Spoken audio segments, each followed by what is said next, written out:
Lectura del libro de Isaías. Mi siervo va a prosperar, crecerá y llegará muy alto. Lo mismo que muchos se horrorizaban al verlo, porque estaba tan desfigurado que no parecía hombre ni tenía aspecto humano. Así asombrará a muchos pueblos.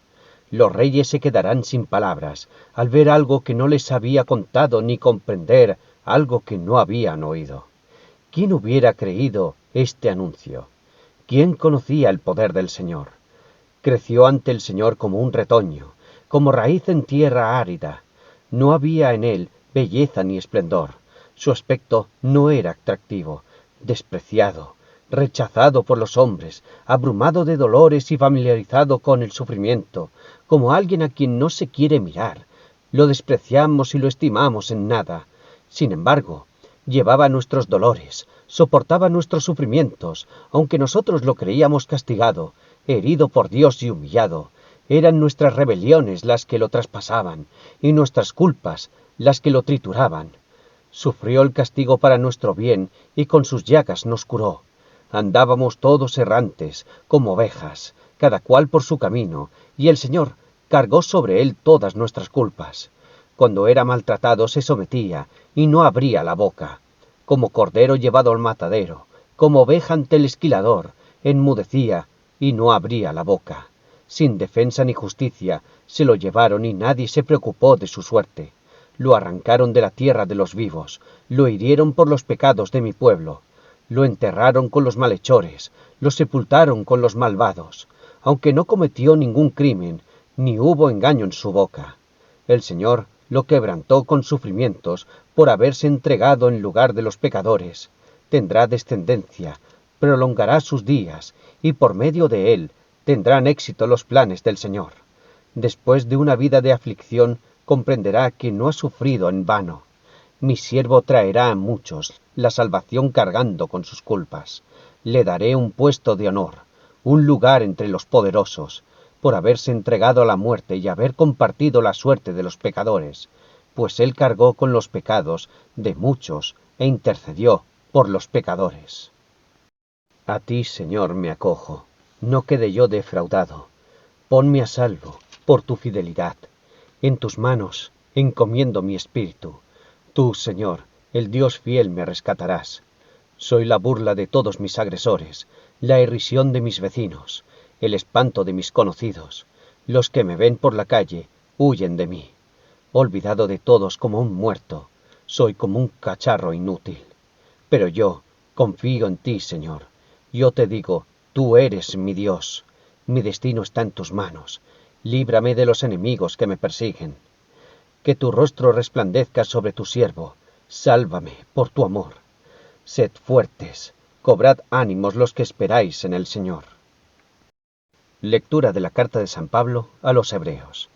Queridos hermanos, ya que tenemos en Jesús, el Hijo de Dios, un sumo sacerdote eminente que ha penetrado en los cielos, mantengámonos firmes en la fe que profesamos. Pues no es él un sumo sacerdote incapaz de compadecerse de nuestras flaquezas, sino que las ha experimentado todas, excepto el pecado. Acerquémonos, pues, con confianza al trono de la gracia, a fin de alcanzar misericordia y hallar la gracia de un socorro oportuno. El mismo Cristo, que en los días de su vida mortal presentó oraciones y súplicas con grandes gritos y lágrimas a aquel que podía salvarlo de la muerte, fue escuchado en atención a su actitud reverente, y precisamente porque era hijo, aprendió a obedecer a través del sufrimiento. Alcanzada así la perfección, se hizo causa de salvación eterna para todos los que le obedecen. Pasión de nuestro Señor Jesucristo, según San Juan. Cuando terminó de hablar, Jesús y sus discípulos salieron de allí, atravesaron el torrente Cedrón y entraron en un huerto que había cerca.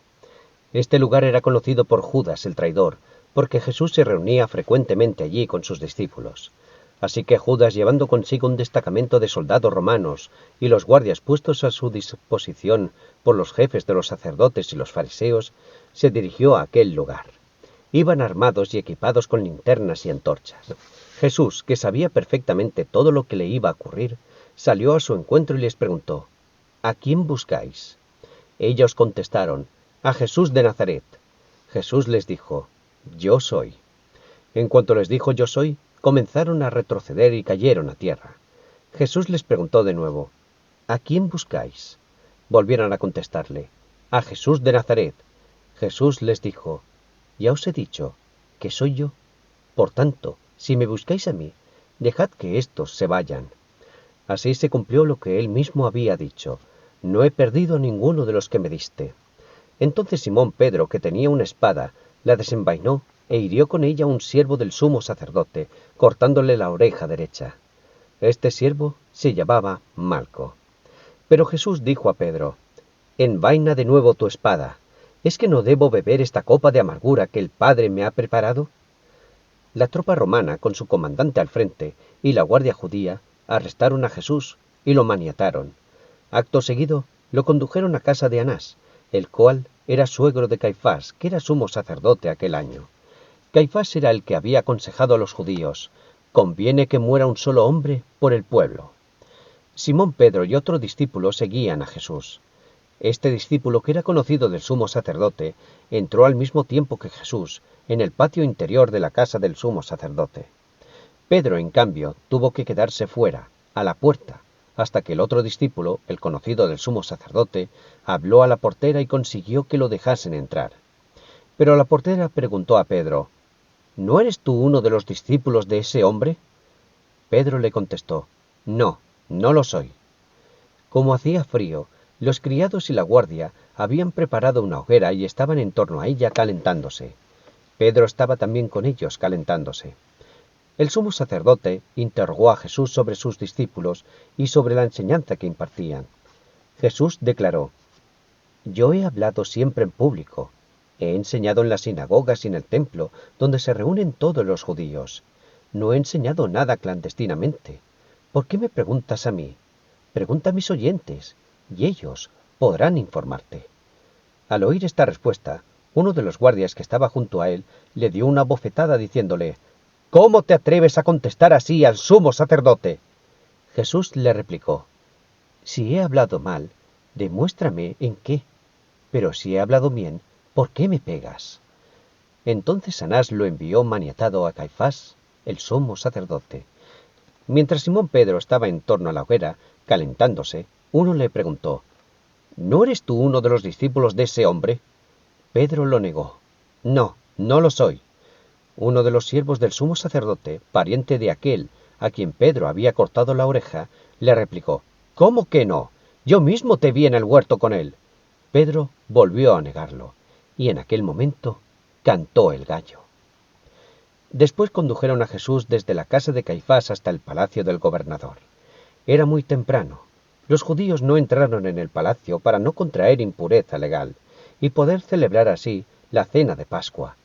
Pilato, por su parte, salió a donde estaban ellos y le preguntó, ¿de qué acusáis a este hombre? Ellos le contestaron, si no fuese un criminal, no te lo habríamos entregado. Pilato les dijo, lleváoslo y juzgadlo según vuestra ley. Los judíos replicaron, a nosotros no nos está permitido condenar a muerte a nadie. Así se cumplió la palabra de Jesús, que había anunciado de qué forma iba a morir. Pilato volvió a entrar en su palacio, llamó a Jesús y le interrogó, ¿eres tú el rey de los judíos? Jesús le contestó, ¿dices eso por ti mismo? ¿O te la han dicho otros de mí? Pilato replicó, ¿acaso soy yo judío? Son los de tu propia nación y los jefes de los sacerdotes los que te han entregado a mí. ¿Qué es lo que has hecho? Jesús le explicó, mi reino no es de este mundo. Si lo fuera, mis seguidores hubieran luchado para impedir que yo cayese en manos de los judíos. Pero no, mi reino no es de este mundo. Pilato insistió, ¿entonces eres rey? Jesús le respondió, soy rey, como tú dices, y mi misión consiste en dar testimonio de la verdad. Precisamente para eso nací, y para eso vine al mundo. Todo el que pertenece a la verdad, escucha mi voz. Pilato le preguntó, ¿y qué es la verdad? Después de decir esto, Pilato salió de nuevo y dijo a los judíos, yo no encuentro delito alguno en este hombre, pero como tenéis la costumbre de que os ponga en libertad un prisionero durante la fiesta de la Pascua, ¿queréis que deje en libertad al rey de los judíos?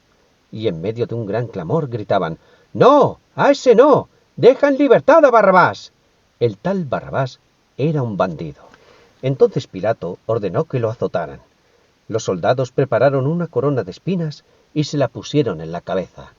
También le echaron sobre los hombros un manto de púrpura, y se acercaban a él diciendo: «¡Salve, rey de los judíos!», y le daban bofetadas.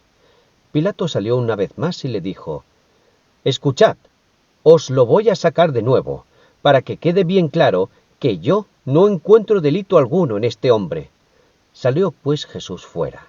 Llevaba sobre su cabeza la corona de espinas y sobre sus hombros el manto de púrpura.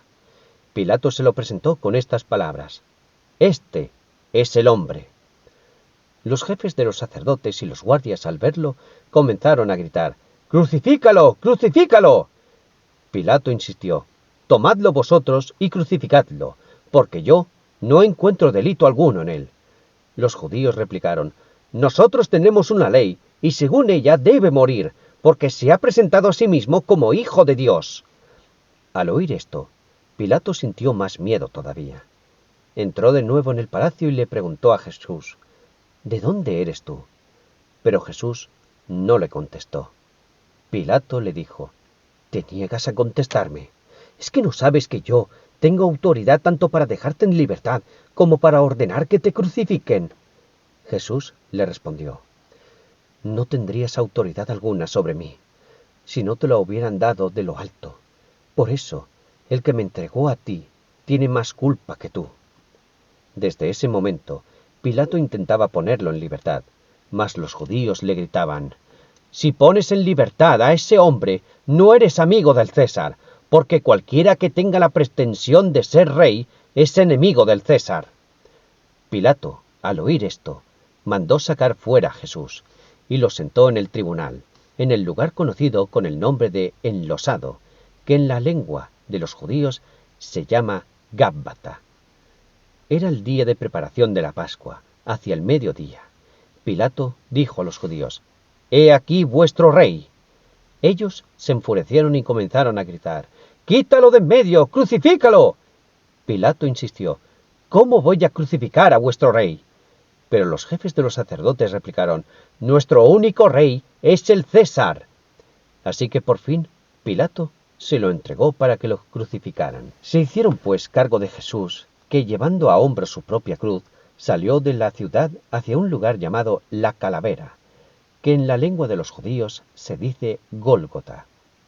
Allí lo crucificaron y crucificaron con él a otros dos, uno a cada lado de Jesús. Pilato mandó escribir y poner sobre la cruz un letrero con esta inscripción: «Jesús de Nazaret, el Rey de los Judíos». La inscripción fue leída por muchos judíos, porque el lugar donde Jesús había sido crucificado estaba cerca de la ciudad. Además, estaba escrito en hebreo, en latín y en griego. Los jefes de los sacerdotes se presentaron a Pilato y le dijeron: «No pongas el Rey de los Judíos, sino más bien, este hombre ha dicho: yo soy el Rey de los Judíos». Pero Pilato les contestó: «Quede escrito lo que yo mandé escribir». Los soldados, después de crucificar a Jesús, se apropiaron de sus vestidos e hicieron con ellos 4 lotes, uno para cada uno. Dejaron aparte la túnica. Era una túnica sin costuras, tejida de una sola pieza de arriba abajo. Los soldados llegaron a este acuerdo: «No debemos dividirla. Vamos a sortearla para ver a quién le toca». Así se cumplió este texto de la Escritura: «Dividieron entre ellos mis vestidos, y mi túnica la echaron a suertes». Eso fue lo que hicieron los soldados. Junto a la cruz de Jesús estaban su madre, la hermana de su madre, María, la mujer de Cleofás, y María de Magdala. Jesús, al ver a su madre y junto a ella al discípulo a quien tanto amaba, dijo a su madre: «Mujer, ahí tienes a tu hijo». Después dijo al discípulo: «Ahí tienes a tu madre». Y desde aquel momento el discípulo la recibió como suya. Después Jesús, sabiendo que todo se había cumplido, para que también se cumpliese la Escritura, exclamó: «Tengo sed». Había allí una jarra con vinagre. Los soldados colocaron en la punta de una caña una esponja empapada en el vinagre y se la acercaron a la boca. Jesús gustó el vinagre y dijo: «Todo está cumplido». E inclinando la cabeza, entregó el espíritu. Como era el día de preparación, los judíos no querían que los cuerpos quedaran en la cruz aquel sábado, ya que aquel día se celebraba una fiesta muy solemne. Por eso pidieron a Pilato que ordenara romper las piernas a los crucificados y que los quitaran de la cruz. Los soldados rompieron las piernas a los dos que habían sido crucificados con Jesús. Cuando se acercaron a Jesús, se dieron cuenta de que ya había muerto. Por eso no le rompieron las piernas, pero uno de los soldados le abrió el costado con una lanza y al punto brotó de su costado sangre y agua. El que vio estas cosas da testimonio de ellas, y su testimonio es verdadero. Él sabe que dice la verdad, para que también vosotros creáis. Esto sucedió para que se cumpliese la Escritura que dice: «No le quebrarán ningún hueso». La Escritura dice también en otro pasaje: «Mirarán al que traspasaron». Después de esto, José de Arimatea, que era discípulo de Jesús, aunque lo mantenía en secreto por miedo a los judíos, solicitó de Pilato el permiso para hacerse cargo del cuerpo de Jesús. Pilato se lo concedió. Entonces él fue y tomó el cuerpo de Jesús. Llegó también Nicodemo, el que en una ocasión había ido a hablar con Jesús durante la noche, con unos 30 kilos de una mezcla de mirra y áloe. Entre los dos se llevaron el cuerpo de Jesús y lo envolvieron con vendas de lino bien empapadas en la mezcla de mirra y áloe, siguiendo la costumbre judía de sepultar a los muertos. Cerca del lugar donde fue crucificado había un huerto y en él un sepulcro nuevo en el que nadie había sido enterrado. Allí, pues, depositaron el cuerpo de Jesús, dado que el sepulcro estaba cerca y era la víspera de la fiesta de Pascua.